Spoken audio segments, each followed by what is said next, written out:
Limite Zero.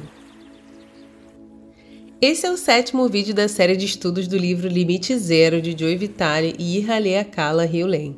Se esse é o seu primeiro contato aqui com o nosso canal, eu recomendo que você acesse o link da playlist Limite Zero, que eu deixei aqui na descrição, e assista desde o primeiro vídeo para você aproveitar todo o conteúdo que eu trouxe até aqui. Um dos destaques desse capítulo são alguns acontecimentos inusitados que ocorreram durante as preparações da entrevista que o Dr. Heulen ia participar, e até o Joe Vitale ficou surpreso ali, intrigado com tudo que aconteceu, mas mesmo assim ele decidiu seguir em frente, porque no fundo ele sabia que ia valer muito a pena, né? Adquirir todo aquele conhecimento, e o meu conselho é que você faça o mesmo. Bom, o nome desse capítulo é Eu Te Amo. Absorvi a mensagem do Dr. Heulen o melhor que pude, mas havia muito mais coisas que eu queria e precisava aprender. Sempre fui competente em ser uma esponja e captar as ideias simplesmente permitindo-me ficar aberto a elas. Enquanto eu estava sentado nesse meu primeiro evento, comecei a achar que a minha única função na vida era dizer eu te amo para qualquer coisa que surgisse no meu caminho, quer eu a considerasse boa ou má. Quanto mais eu conseguisse dissolver os programas limitantes que eu via ou sentia, mais eu poderia alcançar o estado de limite zero e levar a paz para o planeta por meu intermédio. Mark teve um pouco mais de dificuldade em entender a mensagem do seminário.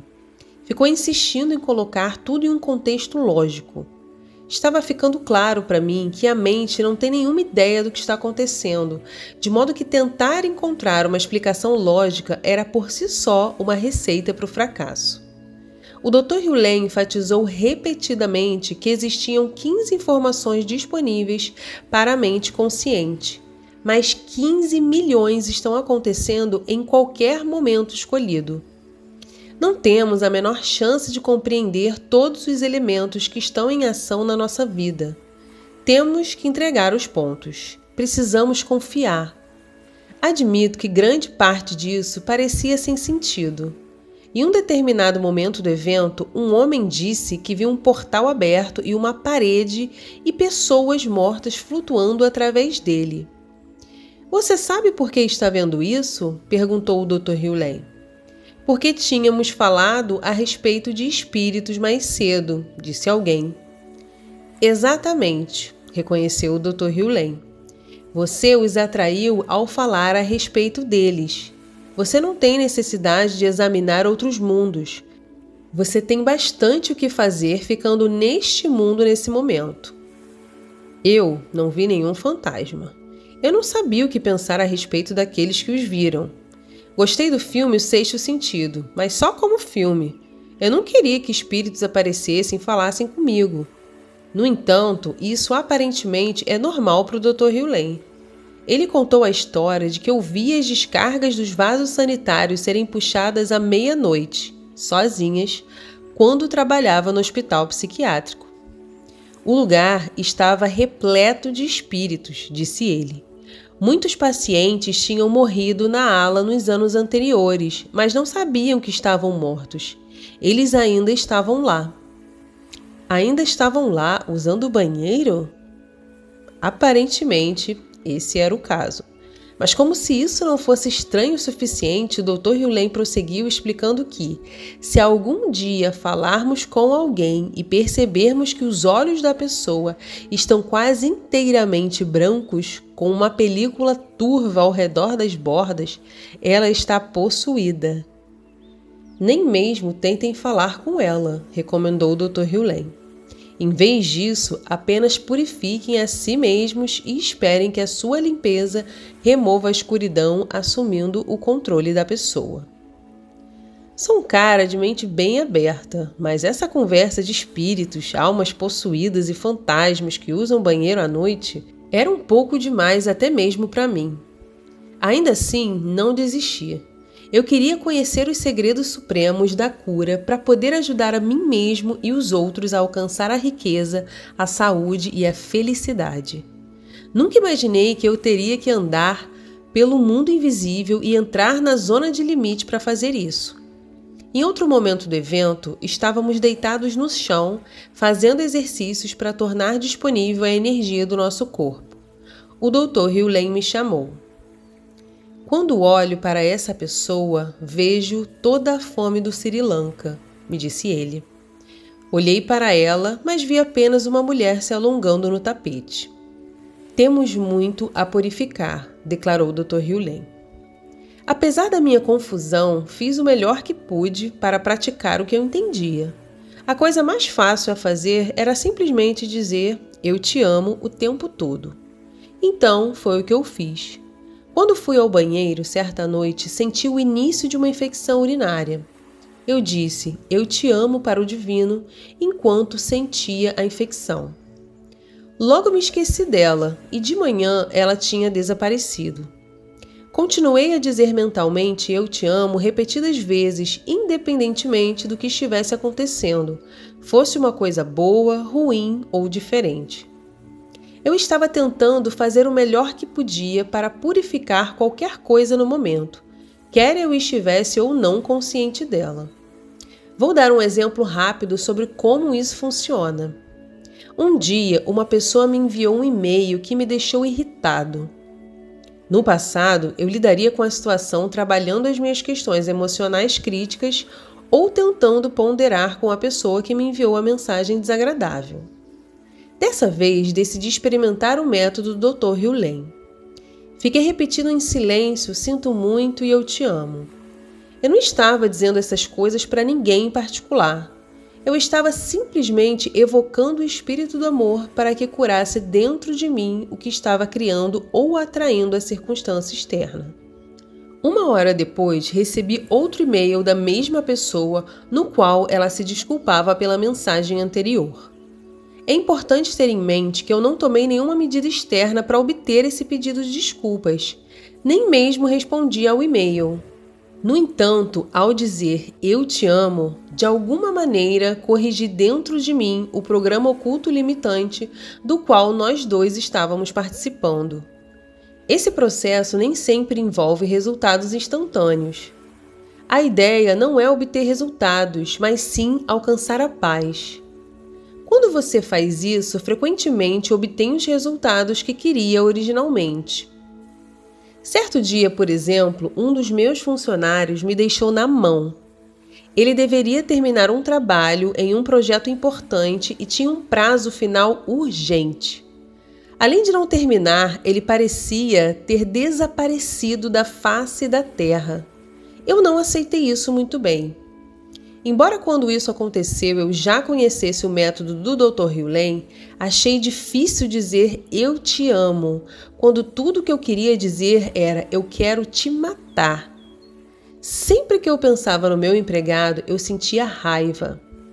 Ainda assim, fiquei repetindo "eu te amo", "por favor me perdoa" e "sinto muito".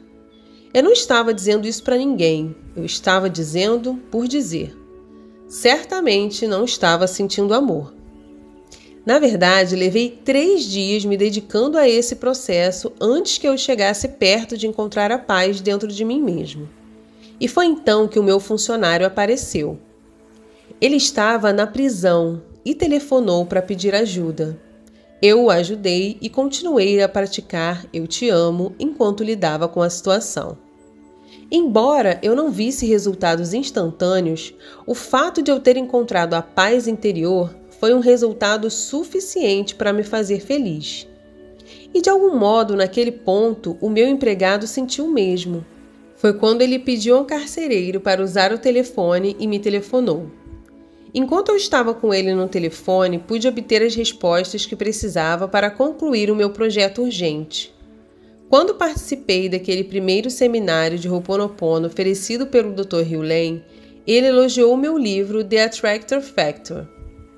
Ele me disse que à medida que eu for me purificando, as vibrações do meu livro aumentarão e todo mundo sentirá isso quando o lerem.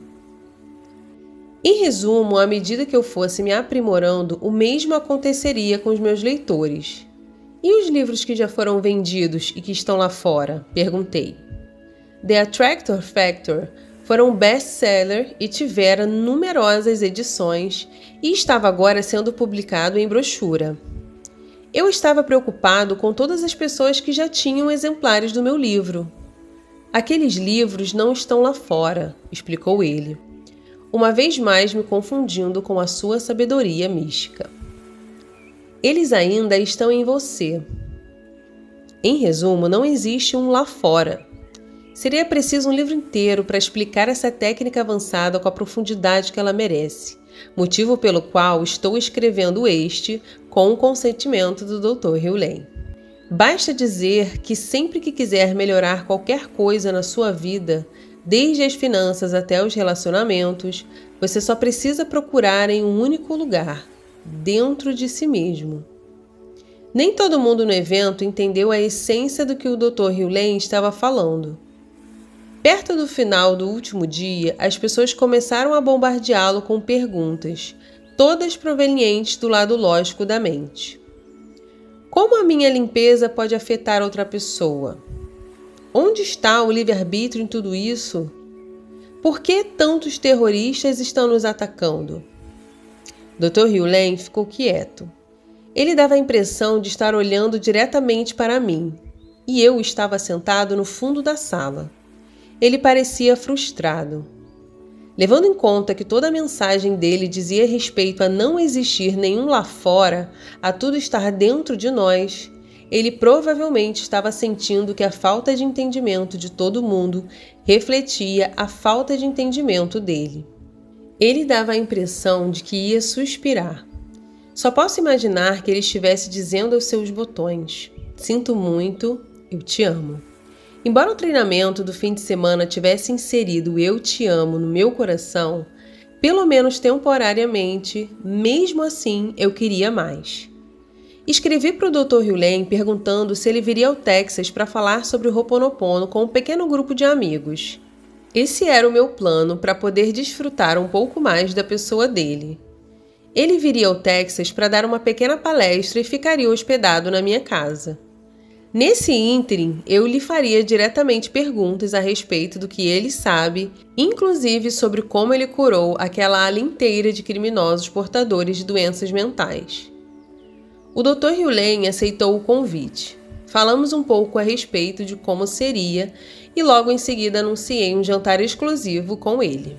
Achei que talvez 5 ou 6 pessoas pudessem aparecer. Em vez disso, quase 100 pessoas se mostraram interessadas, e 75 delas pagaram por um jantar agradável e de qualidade para reservar um lugar à mesa.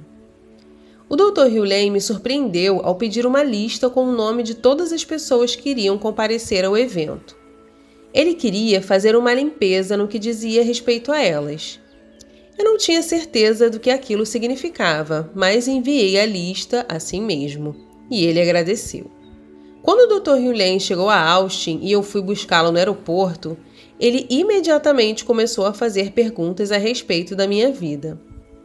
O livro que você escreveu sobre a sua vida mostra que você fez várias coisas para encontrar a paz, começou ele. Qual delas realmente funciona? Pensei um pouco no assunto e respondi que todos os métodos tinham valor, mas que talvez o processo da opção fosse o mais útil e confiável. Expliquei que é uma maneira de questionar as convicções para descobrir o que é genuíno. Quando você questiona as convicções, o que resta? O que resta é uma transparência a respeito da escolha. De onde vem essa transparência? Eu não sabia ao certo onde ele queria chegar. Por que uma pessoa pode ser rica e ainda assim ser imbecil? Indagou ele de repente. A pergunta me pegou de surpresa. Eu queria explicar que a riqueza e a imbecilidade não são exclusivas. Não existe nada escrito que diga que somente os anjos são ricos. Talvez a pessoa antipática seja clara a respeito do dinheiro, de modo que ela pode ser rica e mesmo assim ser idiota. Mas não consegui encontrar as palavras certas naquele momento. Não tenho a menor ideia, confessei. Não creio que precisemos mudar a nossa personalidade para ser ricos. Basta termos convicções que aceitem a riqueza. De onde vêm as convicções? Perguntou ele. Por ter participado do treinamento do Dr. Hughley, eu sabia o suficiente para responder. São programas que as pessoas adquirem com a vida. Uma vez mais, ele mudou de assunto, dizendo que eu sou realmente um autor convincente. Ele estava começando a considerar a ideia de que eu escrevesse um livro a respeito do Ho'oponopono. Você está pronto para que eu escreva um livro agora? Perguntei. Vamos ver o que acontece no fim de semana, respondeu ele. Por falar nisso, como vamos organizar o jantar? Perguntei. Eu sempre queria controlar a situação para ter certeza de que me sairia bem e as pessoas receberiam o que desejavam. Eu nunca planejo, respondeu o Dr. Hughley. Confio na divindade. Mas quem vai falar primeiro? Você ou eu? E você, tem uma apresentação que quer que eu leia para você? Vamos ver, respondeu ele. Não faça planos. Isso me deixou pouco à vontade. Gosto de saber o que esperam de mim. O Dr. Hughley estava me fazendo pisar no escuro, ou talvez na luz. Eu não tinha certeza na ocasião. A noite prometia ser fascinante. Ele pediu para ver a sala onde haveria o jantar. Era um grande salão de festas no último andar de um hotel no centro de Austin, no Texas. A gerente foi delicada e nos deixou entrar na sala. O Dr. Hughley perguntou-lhe se ela poderia nos deixar a sós no recinto. Ela concordou e se retirou. O que está percebendo? Ele me perguntou. Olhei em volta e disse: o tapete está precisando de uma limpeza. Que impressões você está recebendo? Perguntou ele. Não há nada certo ou errado. Talvez você sinta alguma coisa diferente do que eu estou sentindo. Procurei então relaxar e me concentrar no momento. De repente, senti um grande movimento, um cansaço, uma escuridão. Eu não tinha certeza do que era ou do que significava, mas expressei o que eu estava sentindo para o Dr. Hughley. A sala está cansada, comentou ele. As pessoas entram e saem e nunca a amam. Ela precisa ser reconhecida. O pensamento era um pouco estranho. Uma sala é como uma pessoa? Ela tem sentimentos? Bem, seja lá o que for. A sala está dizendo que se chama Sheila. Sheila? A sala tem nome? Sheila deseja ser reconhecida. Eu não sabia bem como responder a isso. Precisamos pedir permissão para Sheila para realizar aqui o nosso evento, declarou o Dr. Hughley. Estou perguntando a ela se ela está de acordo. O que ela está dizendo? Perguntei, sentindo-me um pouco tolo a fazer a pergunta. Ela está dizendo que concorda. O Dr. Hughley passou a dar explicações. Certa vez eu estava conversando com as cadeiras de um auditório enquanto me preparava para uma palestra e perguntei a elas: deixei escapar alguém? Alguém tem um problema que eu precise resolver? Uma das cadeiras respondeu: um cara que estava com problemas financeiros ficou sentado em mim durante um seminário anterior e agora estou me sentindo simplesmente exausta. Assim, fiz uma limpeza em relação àquele problema e pude ver a cadeira se endireitando. Em seguida, ouvi o seguinte: ok, estou pronta para lidar com a próxima pessoa. O Dr. Hughley agora estava falando com cadeiras. De alguma forma, eu deixei a minha mente aberta a ouvir mais a respeito desse processo em comum. Ele continuou a explicar. O que na realidade tento fazer é ensinar a sala. Eu digo a ela e a todas as coisas que ela contém: vocês querem aprender a fazer o Ho'oponopono? Afinal de contas, vou partir em breve. Não seria bom se vocês pudessem realizar esse trabalho sozinhas? Algumas dizem que sim, outras que não. E outras ainda retrucam dizendo: estou cansada demais. Lembrei-me de que muitas culturas da antiguidade consideravam todas as coisas como estando vivas. Não seria louco demais imaginar que salas e cadeiras têm sentimentos. Era sem dúvida uma ideia que expandia minha mente. Se a física estiver certa no que afirma, ou seja, que tudo que percebemos como sólido é formado apenas por energia, então falar com salas e cadeiras talvez possa ser uma maneira de reorganizar essa energia em uma forma nova e mais harmoniosa. Mas as cadeiras e as salas estão de fato respondendo às nossas perguntas? Eu não estava realmente pronto para isso naquela ocasião. O Dr. Hughley olhou pela janela e contemplou a silhueta dos prédios contra os céus. Os enormes edifícios, a Assembleia Legislativa e o horizonte pareceram belos para mim, mas não para o Dr. Hughley. Vejo lápides. A cidade está repleta de mortos. Olhei pela janela, mas não vi os túmulos, nem os mortos. Avistei uma cidade.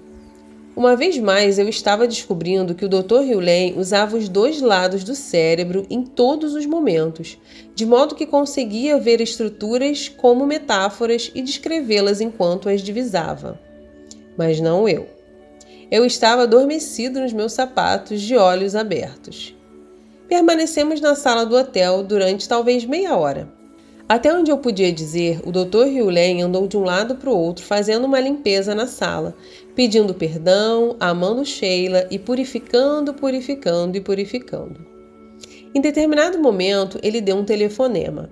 Disse à pessoa do outro lado da linha onde ele estava. Descreveu o local e pediu que a pessoa desse as suas impressões. Ele pareceu estar obtendo uma confirmação das suas próprias impressões. Depois que ele desligou, nós nos sentamos em uma das mesas e conversamos. A minha amiga está dizendo que esta sala permitirá que realizemos aqui o nosso jantar desde que a amemos, me disse ele. Parecia tolo. Dizer eu te amo para uma sala? Mas fiz o melhor que pude. Eu já tinha aprendido que não precisamos efetivamente sentir eu te amo para que isso funcione. Basta pronunciar as palavras. Foi o que fiz então. Depois que repetimos a frase algumas vezes, começamos efetivamente a sentir amor. Depois de alguns minutos de silêncio, o Dr. Hughley pronunciou mais palavras de sabedoria. Aquilo em que acreditamos individualmente, memórias ou inspirações, exerce um impacto imediato e absoluto em tudo o que existe, dos seres humanos aos reinos mineral, vegetal e animal, disse ele. Quando uma memória é convertida em zero pela divindade em uma única mente subconsciente, ela é convertida em zero em todas as mentes subconscientes, em todas elas. Ele fez uma pausa antes de prosseguir. Assim, Joseph, o que acontece na sua alma de momento a momento, acontece em todas as almas no mesmo momento. É maravilhoso ver isso. Mais maravilhoso, contudo, é compreender que você pode apelar para o Divino Criador e pedir que ele elimine essas memórias